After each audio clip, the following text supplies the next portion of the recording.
Greeting to Dr. Naik, who almost surely came the farthest. Greeting to Sabil Ahmed and Mohammed Naik.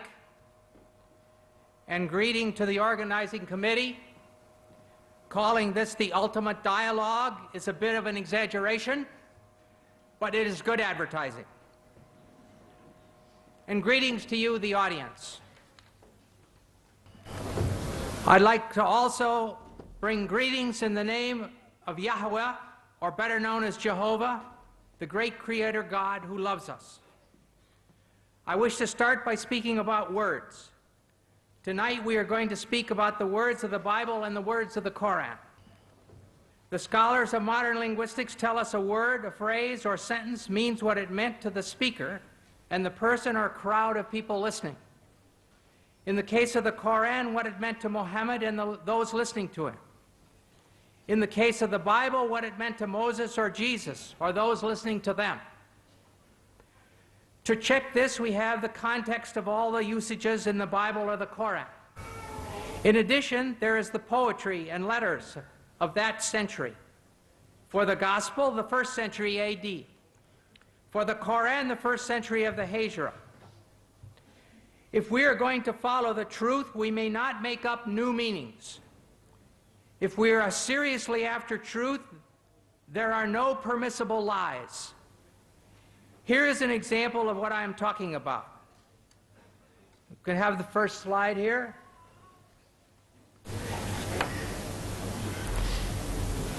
This is talking about 2 dictionaries that I have in my home, one from 1951 and 1991. In these 2 dictionaries, the first meaning, pig, a young swine of either sex, is the same. The second meaning, any swine or hog, any wild or domestic swine, it's the same. Third, the flesh of swine, pork, is the same. Then the meaning, a person or animal of piggish habits, it's the same. A person who is gluttonous. And down here, pouring metal into a pig for pig iron is the same. But over here is a new meaning, a police officer. You call the police officers pigs. All right, the question is, in the Torah it says you can't eat pigs. Well, can I turn around and say, oh yes, that means police officers, you can't eat police officers? Of course not. In the Koran, Allah says can't eat pigs. Can I translate it, can't eat police officers? No. It's wrong. It would be stupid. It would be lying, actually. Muhammad did not mean police officers. Moses did not mean police officers. We may not have any new meanings. We must use the meanings known in the 1st century AD for the Bible, or that is for the Gospel, and the 1st century of the Hijra for the Koran. Now let us look at what the Koran says about embryology. Oh, sorry, got the wrong thing.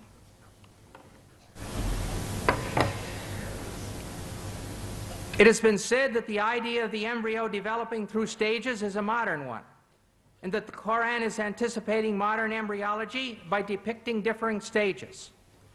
In a pamphlet entitled Highlights of Human Embryology by Keith Moore, Dr. Moore claims the realization that the embryo develops in stages in the uterus was not discussed or illustrated until the 15th century.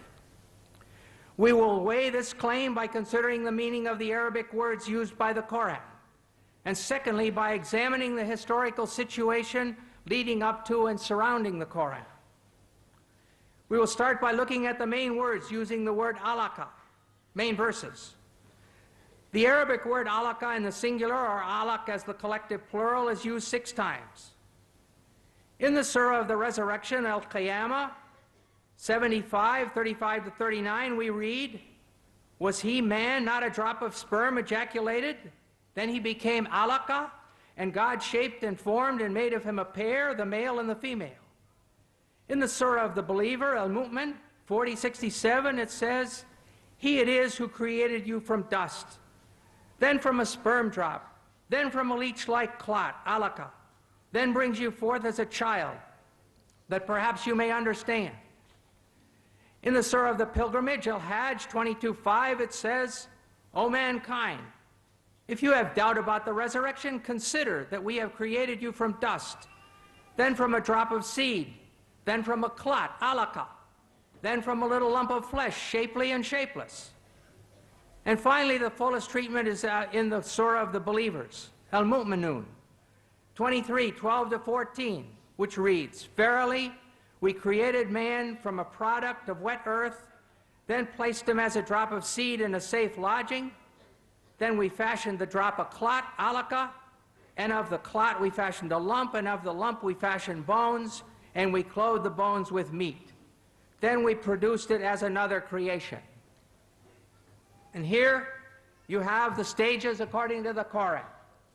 Nutfa, sperm, alaka, clot, mudagha, piece of meat, adam, bones, and the fifth stage, dressing the bones with muscles.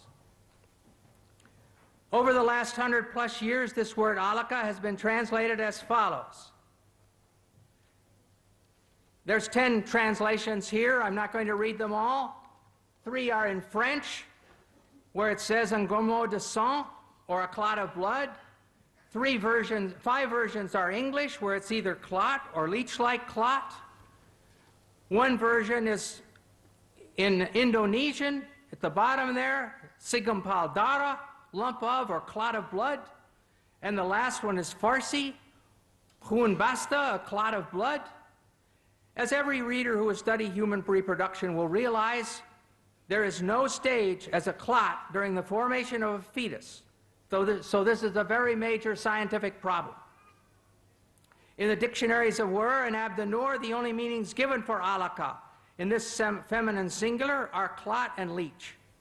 And in North Africa, both of these meanings are still used.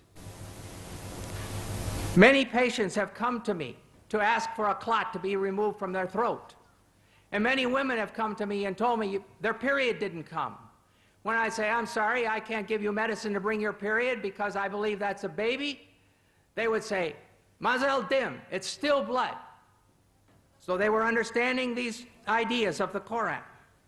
Lastly, we must consider the first verses which came to Muhammad in Mecca. These are found in the 96th surah called alaq, clots, from the very word that we're studying. In 96:1-2 we read, proclaim, in the name of your Lord who created man from alaq. Here the word is in the collective plural. This form of the word can have other meanings because alaq is also the derived verbal noun of the verb alika. The verbal noun usually corresponds to the gerund in English, as in the sentence, swimming is fun. Therefore, we could expect it to mean hanging or clinging or adhering. But the 10 translators listed above have all used clot, or congealed blood, in this verse too.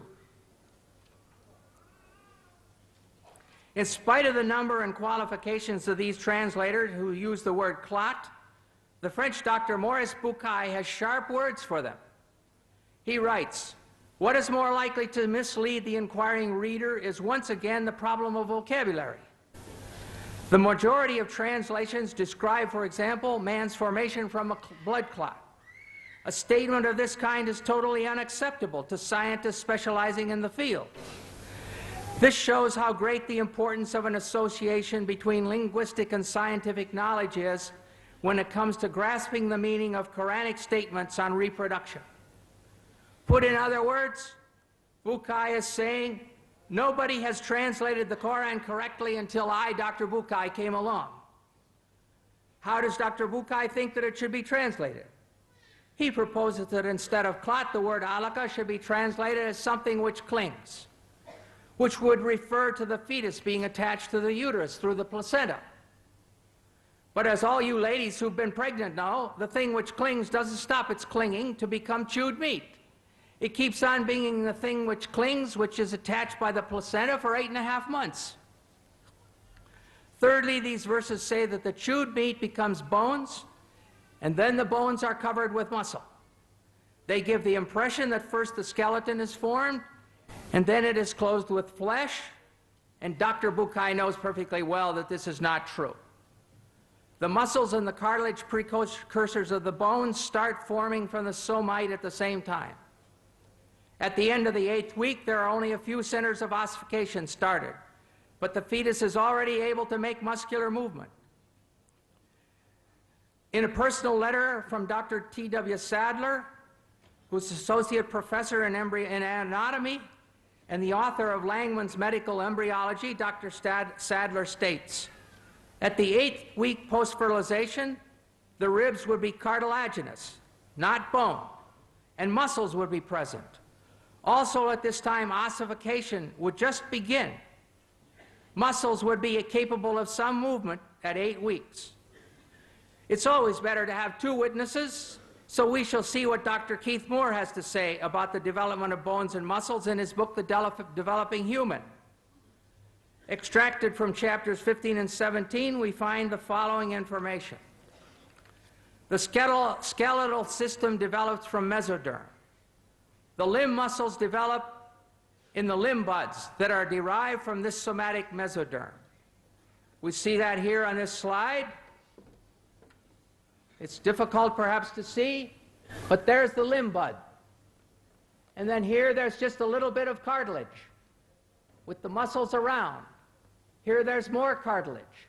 And this is the whole, the bones are formed and in the form of bones, but it's all cartilage. No bones yet.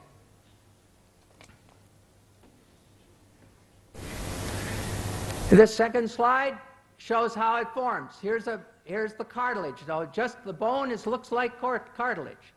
And then it starts to have some calcium deposited. And then it starts to have ossification and bone formed.